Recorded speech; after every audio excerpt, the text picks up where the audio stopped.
Oke, assalamualaikum warahmatullahi wabarakatuh. Kita ketemu lagi pada video kali ini. Apa kabar anak-anakku semuanya? Sehat ya? Semoga anak-anakku semuanya sehat walafiat tanpa kurang suatu apapun.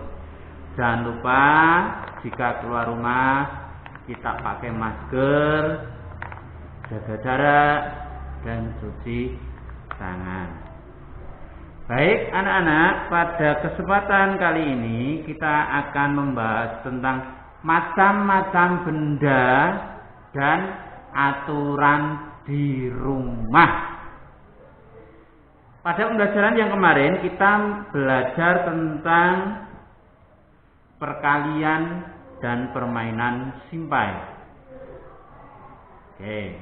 Simpai juga termasuk salah satu benda.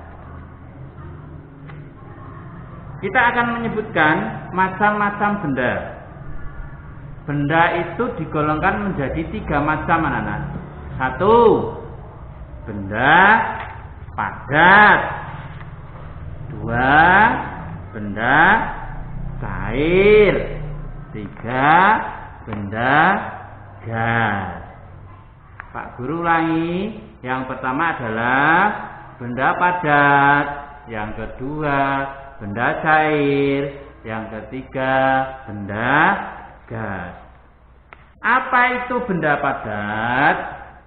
Benda padat adalah benda yang memiliki bentuk dan ukuran yang tetap. Jadi ukurannya bentuknya podo. Kalau misalkan dipindah tempatkan. Contoh benda padat adalah spidol. Ini namanya spidol ya. Ini spidol kalau Pak Guru pindahkan ke pindah tempat akan tetap sama seperti ini. Ukurannya ya sakmene. Gedene ya sakmene. Bentuknya ya kayak gini. Buku ini juga termasuk benda padat. Kalau anak-anak masukkan ke dalam tas, apakah bentuk dan ukurannya berubah menjadi besar atau berubah menjadi kecil? Tidak ya, bentuknya ya tetap seperti ini, ukurannya ya seperti ini, bentuknya ya seperti ini, jadi tidak berubah. Kemudian pensil ini juga benda padat. Kemudian yang ada di kelas, ada di sini papan tulis. Papan tulis ini juga benda padat, ada meja, ada kursi, ya. Itu juga termasuk benda padat. Kemudian ada ini asbak. Ini juga benda padat. Penggaris. Ini juga termasuk benda padat. Dan di lingkungan rumahmu pasti banyak. Dan anak pasti bisa menyebutkan ada almari, sepeda motor, gelas, piring, sendok, dan lain sebagainya. Kemudian yang kedua adalah benda cair. Benda cair adalah benda yang memiliki ukuran yang tetap. Tetapi benda cair ini berubah-ubah sesuai wadahnya. Benda cair ya, ukurannya tetap tetapi berubah-ubah sesuai wadah atau tempatnya. Contohnya ini anak. Ya, jadi ini adalah air minum. Kalau dimasukkan ke dalam botol plastik ini bentuknya ya seperti plastik. Tetapi kalau air minum ini saya masukkan ke dalam botol, bentuknya akan menjadi botol. Kalau saya tuangkan ke dalam piring, bentuknya juga akan menjadi seperti piring. Ya. Contohnya lagi benda cair. Ada bensin. Nah, bensin itu kan dimasukkan ke dalam botol, bentuknya seperti botol. Kalau dimasukkan ke dalam plastik, nanti bentuknya ya seperti plastik.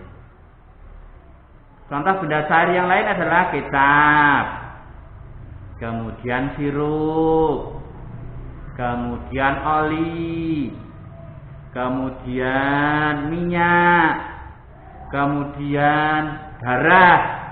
Darah yang mengalir dalam tubuh kita ini juga termasuk benda cair. Oke, paham anak? Nah, kemudian yang ketiga adalah benda gas. Apa itu benda gas? Benda gas adalah benda yang memiliki ukuran dan bentuk yang selalu berubah-ubah sesuai dengan wadahnya. Contohnya udara.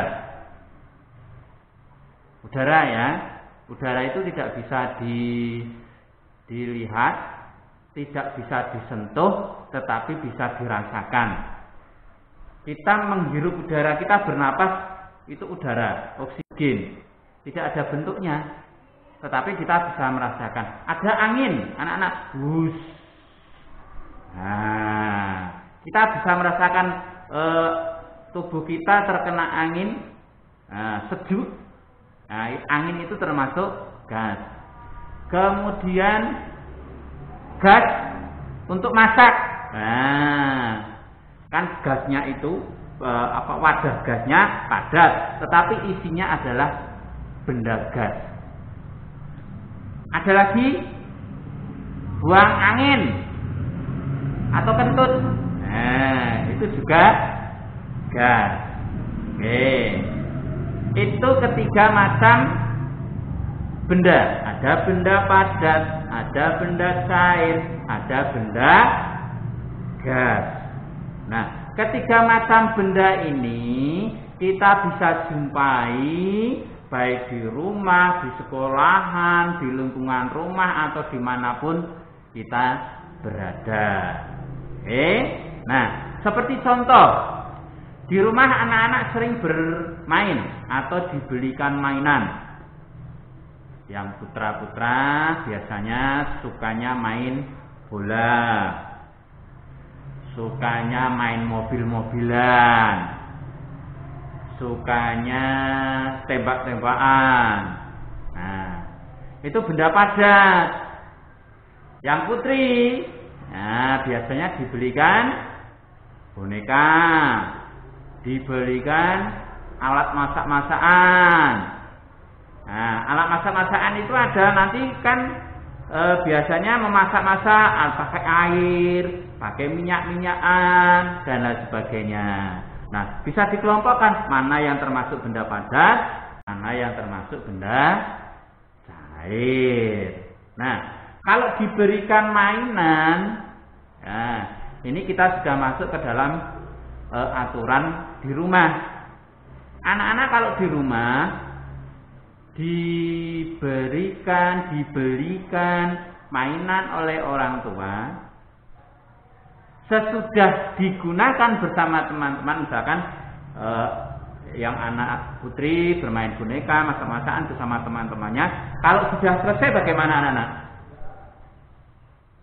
Harus dirapikan. Mungkin dibersihkan dulu, kemudian dikembalikan ke tempat semula, dirapikan. Nah, supaya apa? Tidak berantakan. Besok kalau menggunakan lagi bisa ketemu. Jadi tidak bingung, loh kemarin mainnya di mana? Karena ini tidak dirapikan. Kalau dirapikan langsung ketemu, oh tempatnya di sana, kita main lagi. Ini salah satu bentuk. Orang tua kalian di rumah pasti mempunyai aturan rumah masing-masing. Satu rumah dengan rumah yang lain, orang tuanya punya aturan masing-masing. Contohnya, rumah Andi oleh orang tuanya, bapak ibunya punya aturan. Andi yang kelas 2 setiap pagi 4:30 harus sudah bangun. Untuk apa? Karena Andi beragama Muslim, 4:30 harus bangun untuk menunaikan sholat subuh. Nah, ini aturan oleh orang tua. Kemudian ada aturan setelah bangun tidur harus merapikan, membersihkan kamar tidur. Pertama, melipat selimut, membersihkan kasur, menyapu lantai di kamar, dan merapikan segala sesuatu yang ada di kamar. Tuh. Kemudian jam 6 harus mandi. Nih, kalau nggak mandi nanti kebiasaan kalau sekolah telat. Kalau dibangunkan malah nggak bangun-bangun. Nah, harus dipukul dulu. Nah, harus dicewer dulu. Harus dibentak dulu baru bangun. Ya. Nanti kalau sudah terbiasa bangun pagi 4:30, mandinya jam 6. Setelah mandi kemudian sarapan, berangkat sekolah. Ya. Kalau mau berangkat sekolah harus izin, pamit, salaman dulu dengan orang tua. Nah, atau mau pergi kemanapun harus izin dulu, main ke rumah teman, bermain ke lapangan, atau belajar kelompok, harus izin dengan orang tua. Tujuannya supaya apa? Tidak bingung. Okay? Kemudian waktu pulang sekolah, setelah pulang sekolah harus ganti baju. Kemudian sholat, makan, istirahat siang atau tidur siang. Kemudian waktu sore boleh bermain, tapi pulangnya tidak boleh sampai maghrib baru pulang. Oh, mungkin dibatasi oleh orang tuanya, dibatasi sampai jam 5 harus pulang mandi. Nah, kemudian malamnya habis sholat maghrib, mungkin ada orang tuanya memberi aturan untuk ngaji atau belajar. Tidak boleh nonton TV, tidurnya nggak boleh sampai jam 9 lebih. Nah, inilah contoh-contoh aturan di rumah. Nah, aturan di rumah ini dibuat tujuannya apa? Satu, untuk menjaga kedisiplinan dan disiplin. Nah, waktunya bangun harus bangun, waktunya belajar harus belajar, waktunya mandi harus mandi, waktunya beribadah harus beribadah. Ya, itu tujuannya menjaga kedisiplinan. Yang kedua, menjaga ketertiban. Tadi Pak Guru contohkan, nak berdolanan, dolanannya dirapek nih, tertib. Kalau sudah tertib, jadi rapi, jadi nyaman, jadi bersih. Itu tujuannya aturan di rumah untuk dibuat. Jadi anak-anak semuanya di rumah, kalau orang tua memberi aturan apapun, ya, entah itu perintah, entah itu larangan, supaya ditaati, dipatuhi, ya, ditaati, dipatuhi supaya keadaan di rumah tertib, disiplin, rapi, nyaman. Nah, kalau nyaman di rumah, anak-anak semuanya akan bahagia, ya, tertib, gitu. Kemudian aturan di rumah ini juga harus bisa diterapkan di luar rumah. Contohnya ada aturan di sekolah. Sekolah punya banyak aturan, mungkin dari pakaiannya, jadwal masuknya, jadwal istirahatnya, aturan di dalam kelas, dan lain sebagainya. Oke anak-anak. Kemudian anak-anak, kita akan melakukan percobaan pada benda-benda yang sudah, macam-macam benda yang sudah Pak Guru jelaskan tadi. Anak-anak bisa membuka lembar kerja siswa pada halaman 13. Baik, kita akan mencoba melakukan percobaan. Kemudian kita akan mengetahui bagaimana hasil dari percobaan tersebut, sehingga kita bisa menjawab pertanyaan pada halaman 13 dan 14. Bagaimana percobaannya? Anak-anak silahkan untuk menyimak percobaannya berikut ini.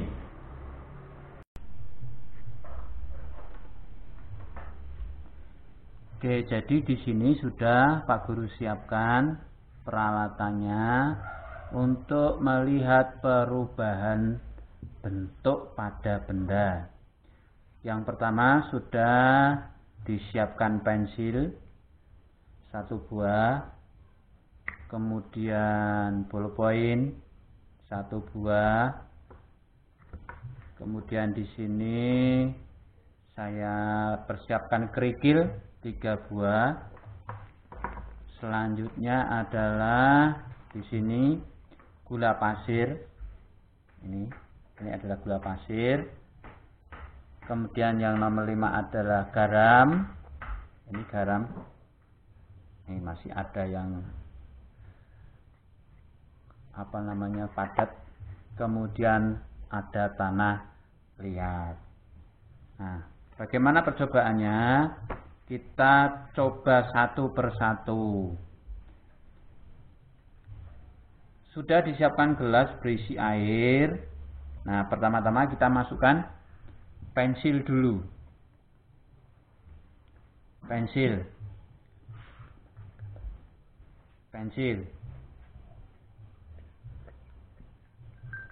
Nah, diperlihatkan.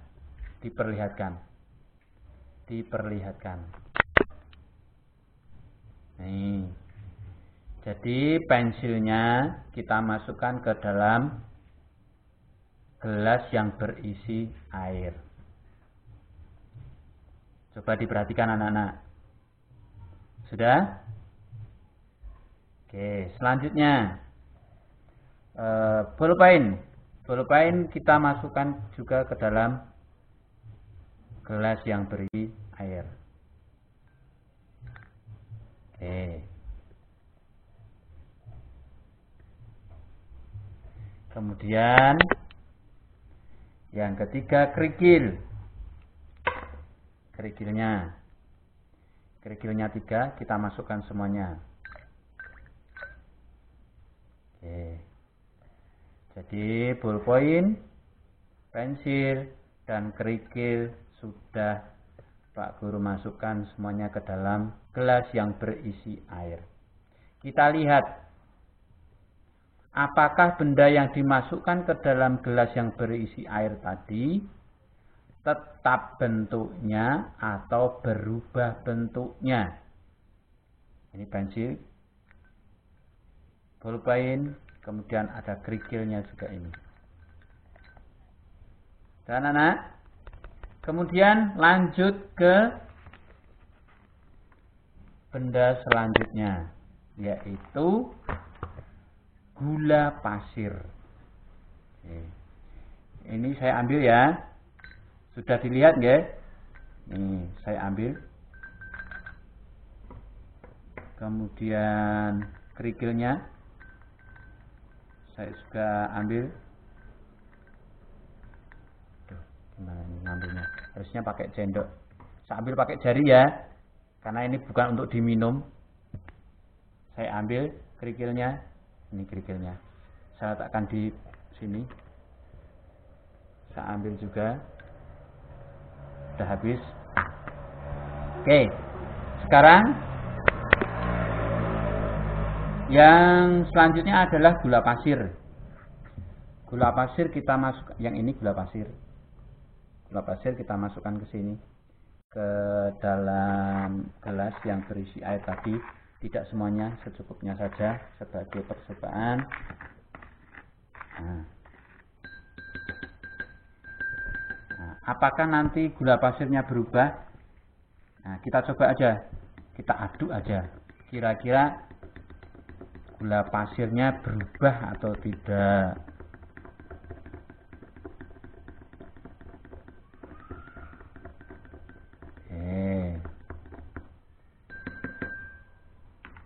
Kemudian selanjutnya adalah garam.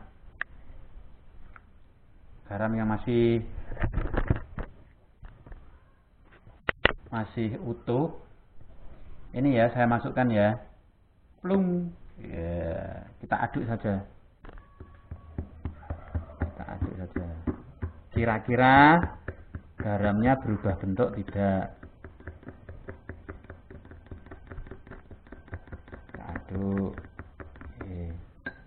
Kita perlihatkan gini aja.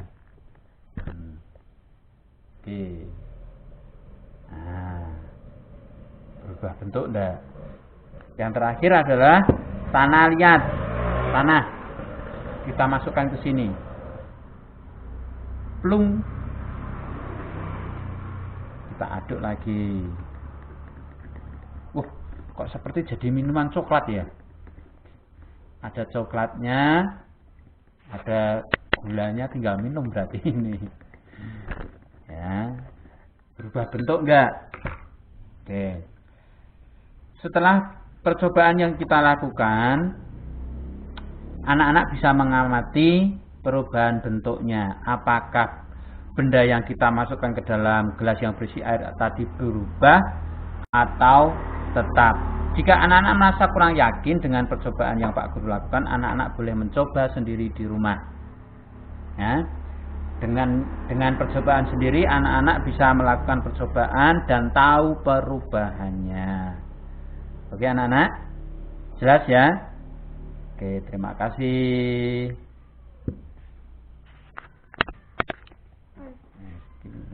Baik anak-anak, untuk tugasnya adalah mengerjakan evaluasi subtema 1 pada halaman 22. Semua mata pelajaran PPKN Bahasa Indonesia, Matematika, SPDB dan PJOK. Silahkan dikerjakan di buku lembar kerja siswa saja. Jika nanti tidak muat, silahkan untuk dikerjakan di kertas, kemudian ditempelkan di LKS, di staples atau di lem. Baik anak-anak, sudah jelas ya? Baik, untuk pembelajaran kali ini Pak Guru cukupkan sekian. Semoga anak-anak semuanya tetap sehat, tetap semangat walaupun belajar di rumah. Nanti kita ketemu lagi pada video pembelajaran selanjutnya. Baik, demikian dulu pertemuan pada kali ini. Mohon maaf jika ada kekurangan dan kesalahan. Assalamualaikum warahmatullahi wabarakatuh.